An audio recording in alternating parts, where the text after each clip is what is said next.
instead of doing the short version and give you just what most people know about this case, I'd rather try to compile that information that was through interviews and share it with you in a more complete way. So at the end today, we're going to be able to explore different theories.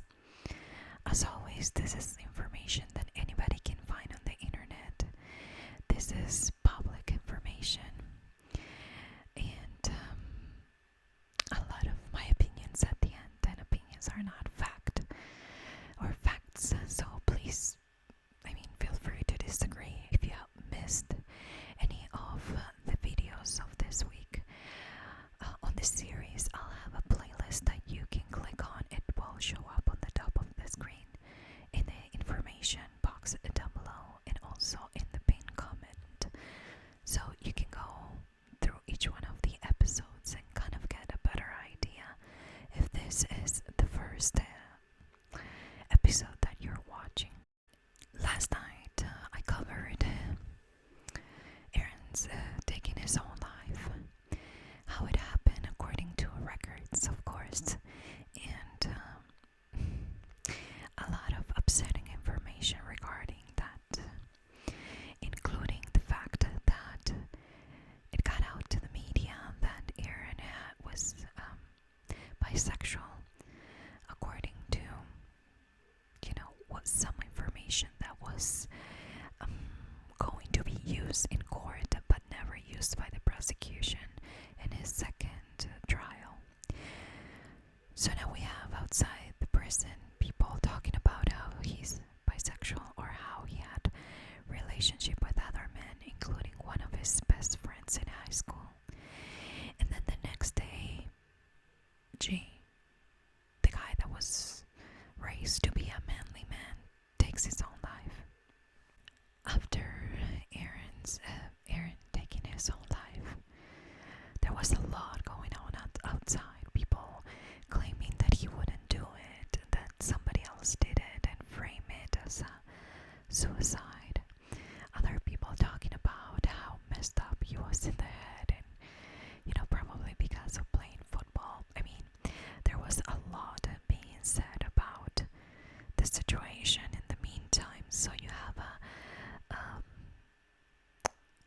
I don't know, if you're a football fan, you'll probably remember when they won the Super Bowl. Well, all this was going on at that time when the Patriots visited the White House, and President Trump gave a speech, and it was part of the interview, so I listened to his speech, and I'm not going to talk about that. But anyways, of course, praising them for winning the Super Bowl and stuff like that. But just so you have a kind of a reminder of the timeline, or when were all these things happening.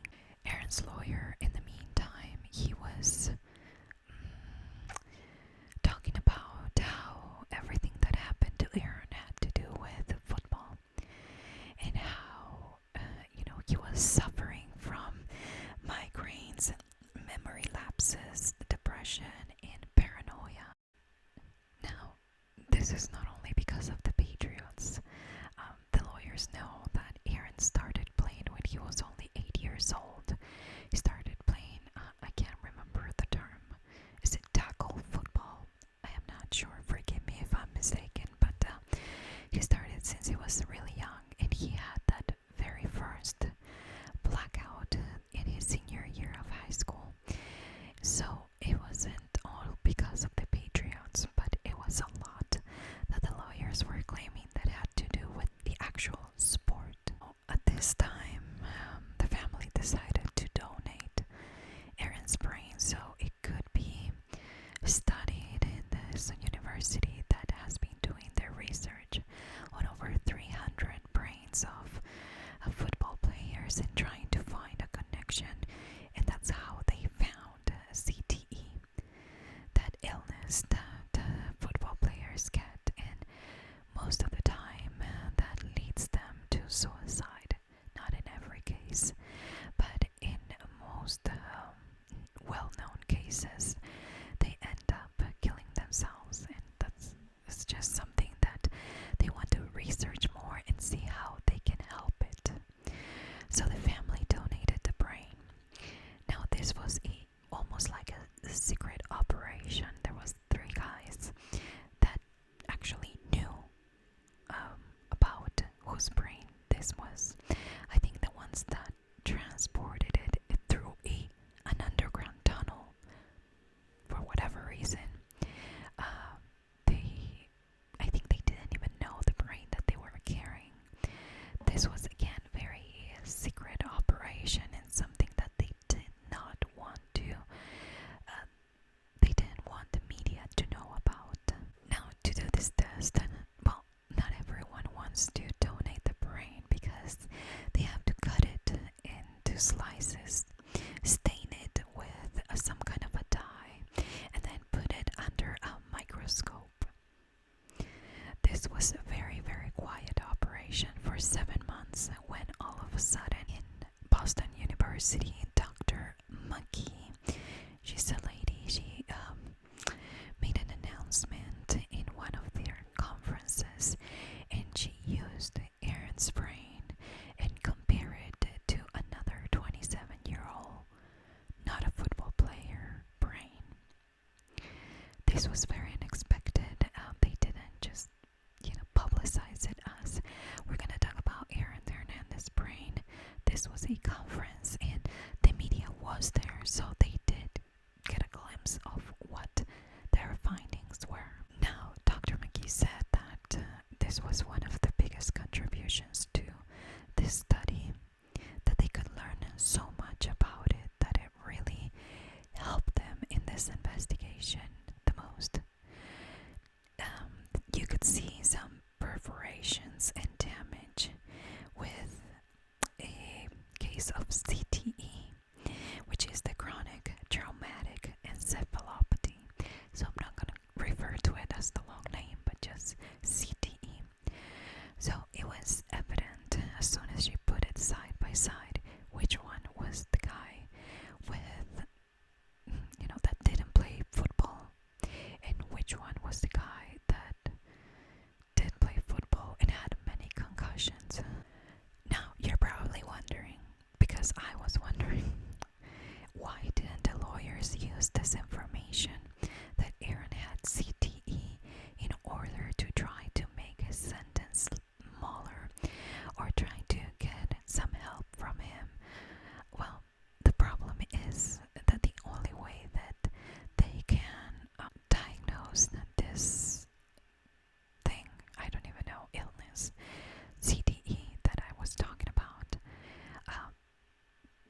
they have to remove your brain and cut it into slices and dye, and use a dye to study it. So it's not possible for people to be diagnosed today with CTE while they are alive. So of course this was going to help the case of the lawyers that were trying to blame it on the football sport itself, but it really didn't have any chance to help him while he was going through his trials. Now you have to know there are certain things that are very notorious, or things that by looking at his brain people could see, especially comparing it to another guy that didn't have as many concussions. Apparently some people get some shrinking in some parts of their brain. Other parts can be enlarged. Some, they have a buildup of a protein, and if you have CTE, you may have one of those symptoms, and it's common to have one of those, not symptoms, but one of those things. But Aaron had all of them. Now, at this point, people started to wonder if this was the reason why Aaron was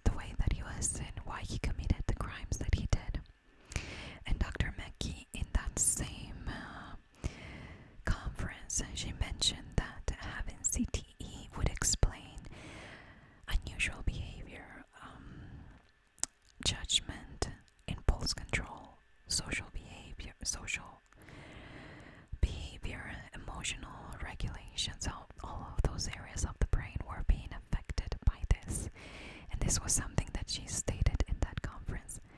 However, she was almost, I don't know by who, but she was quiet down after that time.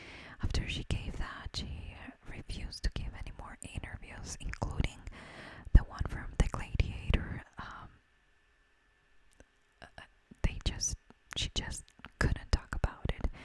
When they contacted her, they said that she'd be more than happy to answer some questions, but the only thing that she wouldn't answer is in the regard of Aaron Hernandez. So that I find that a little bit suspicious, right? I mean, she gives all this information out of nowhere, to hundreds of people in this conference. She continued to talk about it after for a while, and then did she get a gag order or something from the Patriots or from somebody involved in football with a lot of money?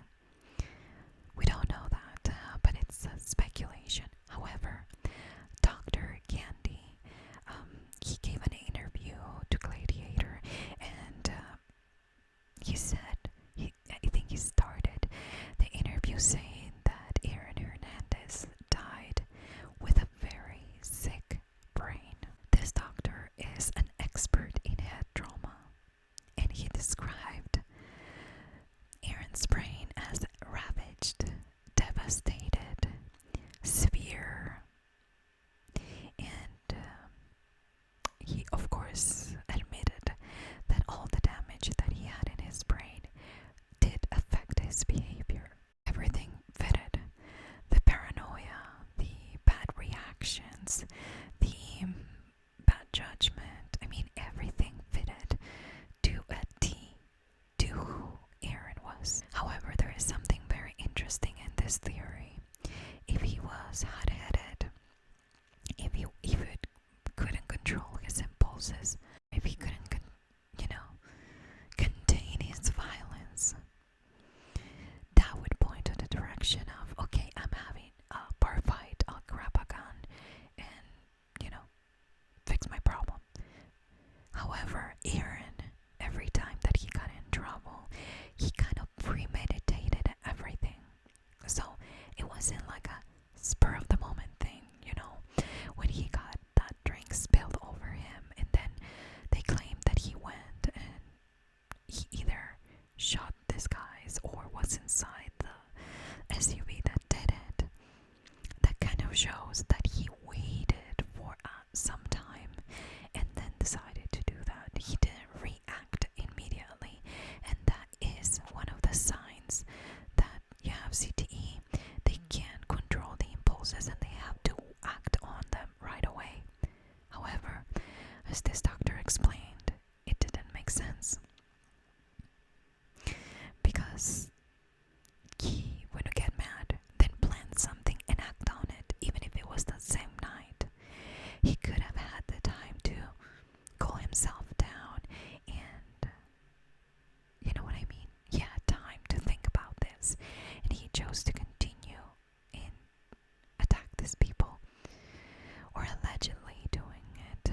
Another interesting fact by this doctor is that they studied over 300 brains, but the only criminal was Aaron.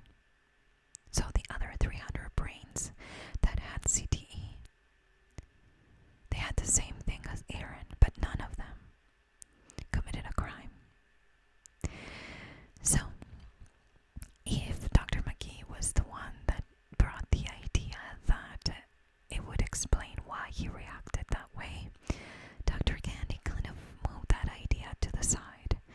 It's kind of a perspective, as I always tell you guys, it's a matter of perspective.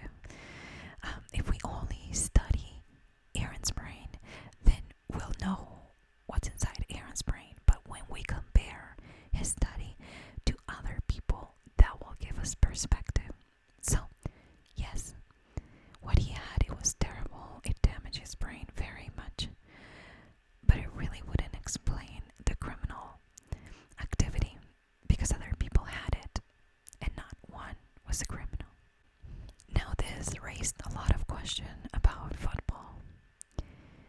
I mean, these kids take blows to the head every single game. Every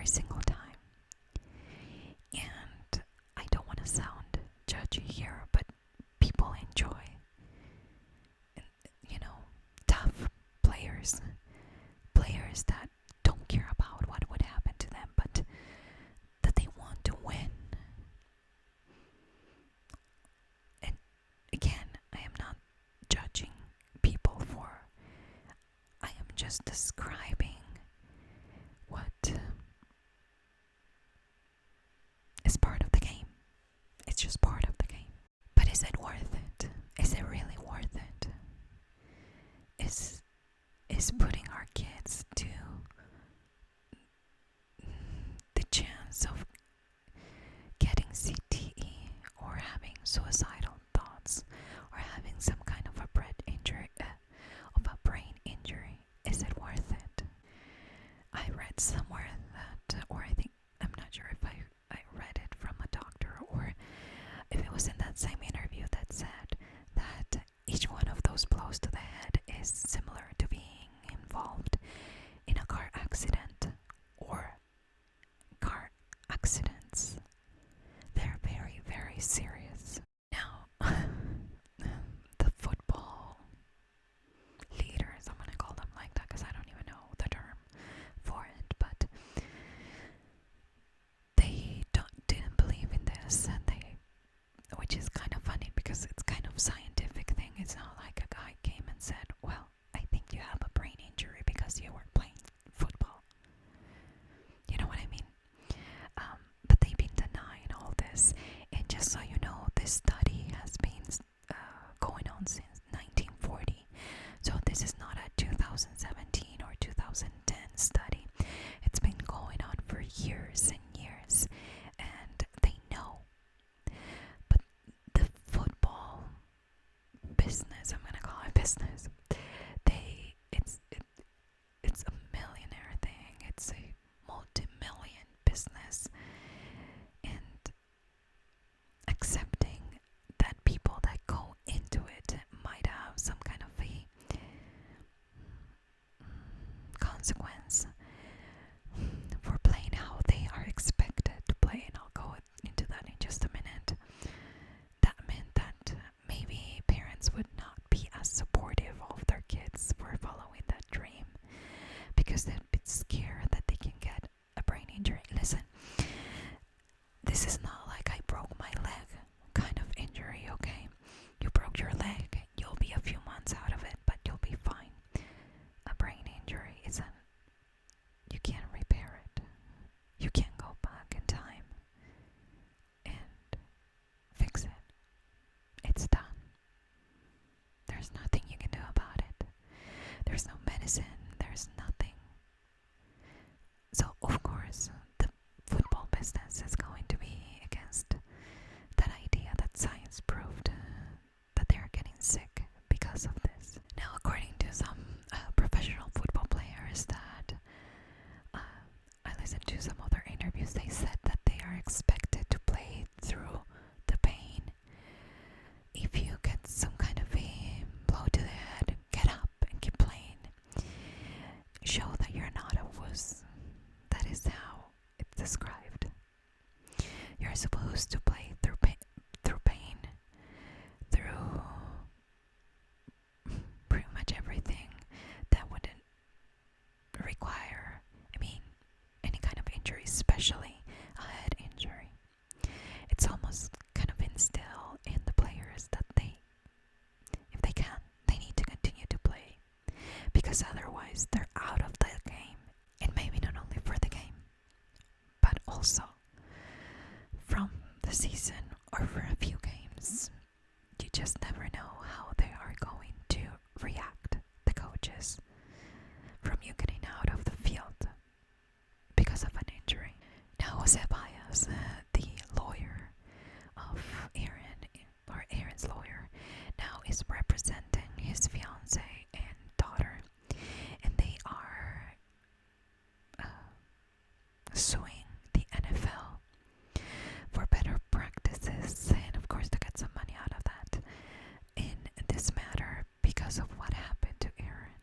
Something that he said kind of clicked in my head. They shouldn't have to sacrifice their brain for a game. Yes, they shouldn't. I don't know in what head that is a possibility. It almost makes me sad to know that people will put first the money and the well-being of a boy or somebody who's trying to make it into this agree with that part. And the lawyer also said that they are looking for this in this lawsuit to help the NFL see that they need to find something. They need to do something about it so these boys won't continue to get this sickness that for most of them will lead them to death. Now he's not the only one. There's many more lawsuits against the NFL that are going on at the time. But I'm going to give you a little bit of history because you're probably thinking, well, this is a modern thing. Well, no.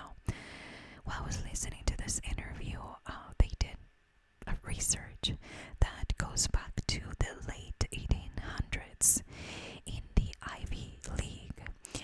Apparently in 1905, 18 players died on the field because of skull fractures in some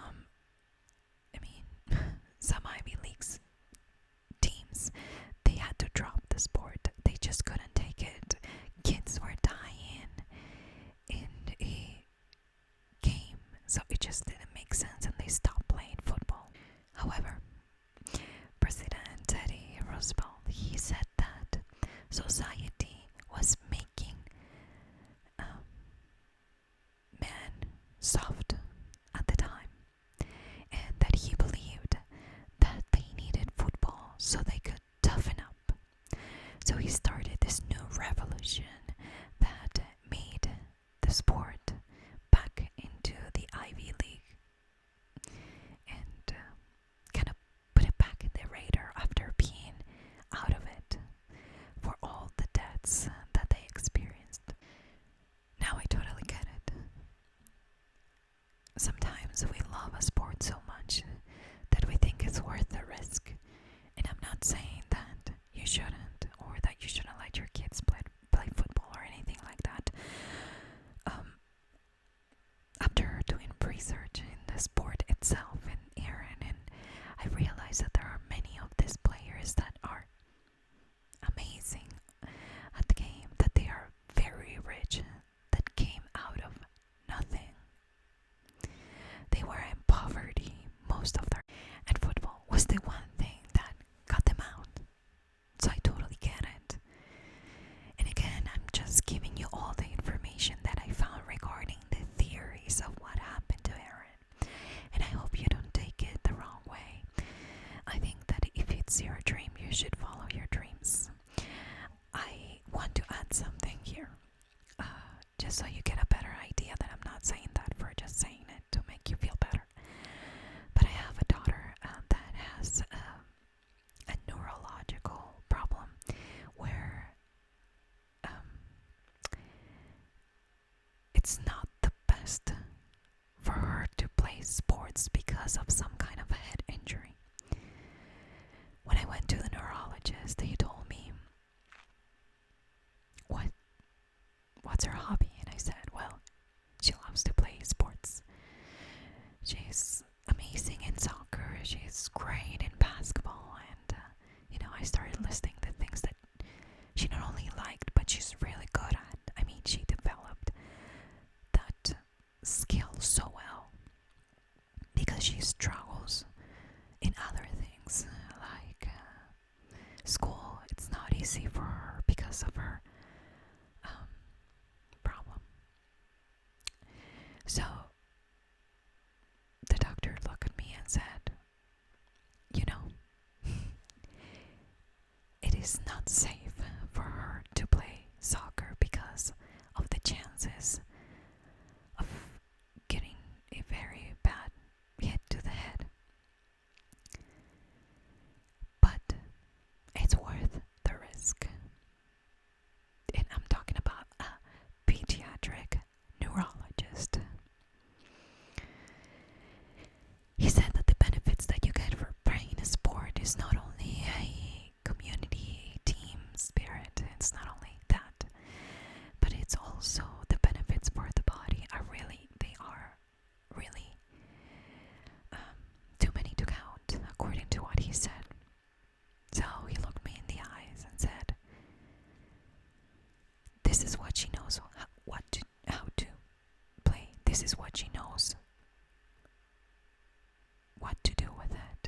she's good at this, and she struggles with other things because her brain has developed this skill in this particular area. And because of her condition, not so many in math, or not so much with her reading. She can work on it, but she will never be maybe as good as she is in soccer. She will never be in those things because her brain won't allow it. She has something that won't be allowed. She has too much electricity in a certain area of her brain. So, all this sharing goes out to say that we know there's a risk for any sport, for basketball, football. But even the doctors understand that when you are good, it's a skill that you have to work on. And it's something worth taking the risk. So, I'm not saying that you should do the same with your kids or that you should do the same yourself if you are thinking about this. I am just saying that all this information that I gave you, it's not to condemn anybody that plays football or that I'm going to say that your kids will get a brain injury because of it. Is there people with a brain injury while they got one while they were playing football? Yes. There are soccer players that die on the field too because of an aneurysm or whatever.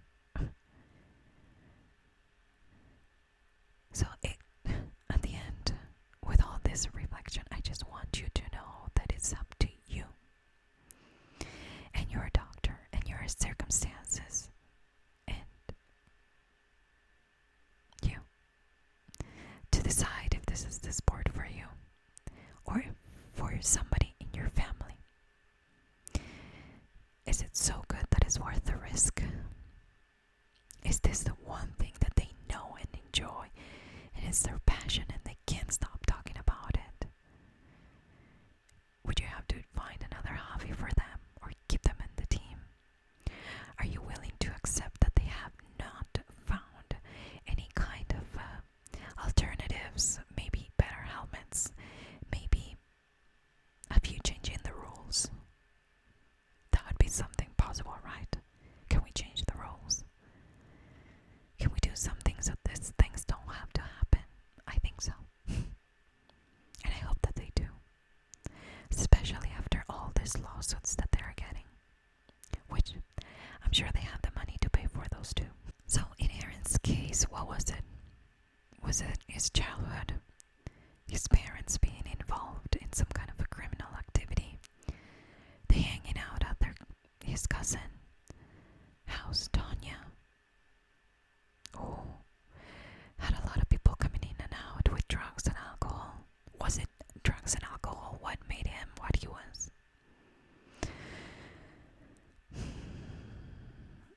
An unfaithful mother, a bad relationship with his mother, and not so loving with his father.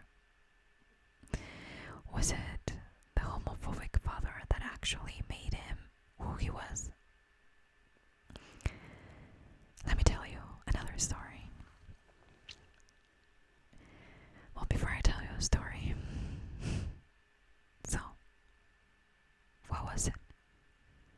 What made Aaron Hernandez this quote-unquote criminal? What made him believe that he needed to be loyal to his not-so-good friends? To these people that really didn't care for him?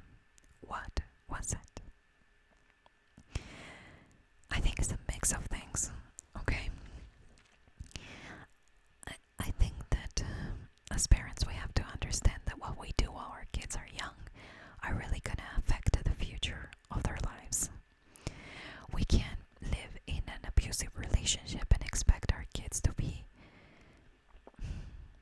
different. I'm not going to call it normal, different. To be better reality is their reality. So they grow up thinking that that's the way that life works.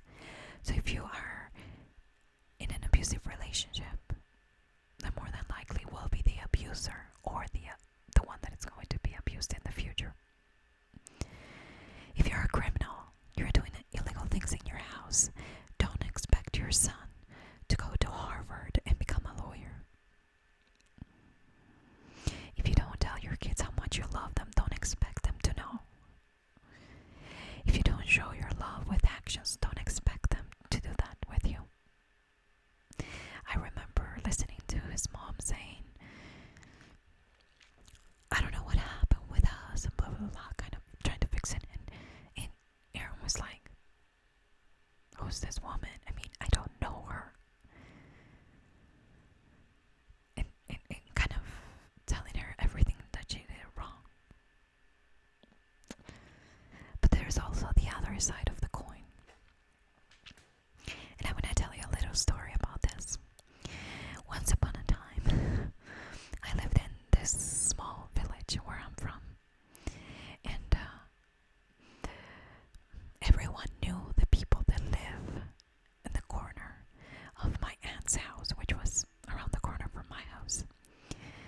They were 5 kids, and their mother left them with the dad. The mother remarried and moved away. She had other kids. And I'm sure she had a very abusive relationship with her husband, or maybe she just fell in love with another guy and left him. I don't know. Because those were the 2 versions. Oh, she fell in love with this guy and left. Or, oh, they were having a lot of problems and she decided to leave. She had nowhere to go, so she couldn't take the kids. She decided for the best for the kids was to stay with her dad. 5 kids. Out of the 5 kids, 4 are in jail today. The 5th one is a nurse. He was the one who got away.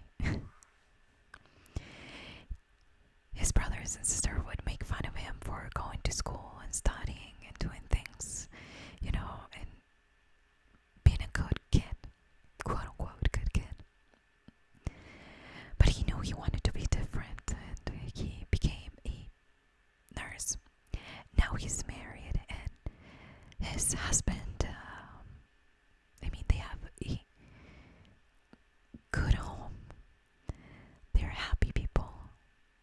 They are thinking about adopting. That's the last thing I knew about him. And I hope that they do. But can you tell that this kid lived under the same circumstances as the other 4 that are now in jail? And he decided to be different. However, chances are that most kids will not take that route. Is it possible for them to have a great kid that will do the right thing? Yes, it's possible, but it's not likely. So I think Aaron was a combination of things. A combination of a bad childhood, a combination of bad friends. Bad friends have a lot more influence than even parents have sometimes. Maybe he needed love. He didn't feel loved by his parents, and he thought that he found love in his gangster friends. But can we excuse him? The question is, can we excuse what he did?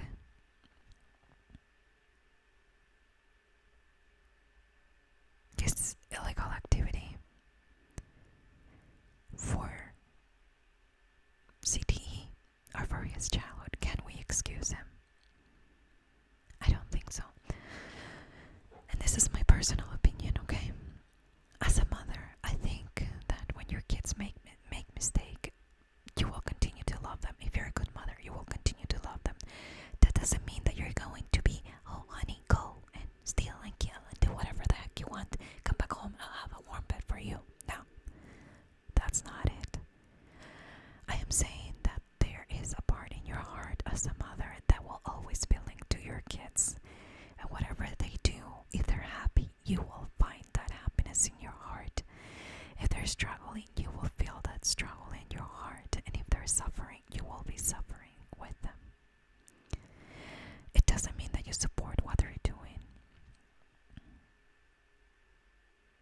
So if Aaron was my kid,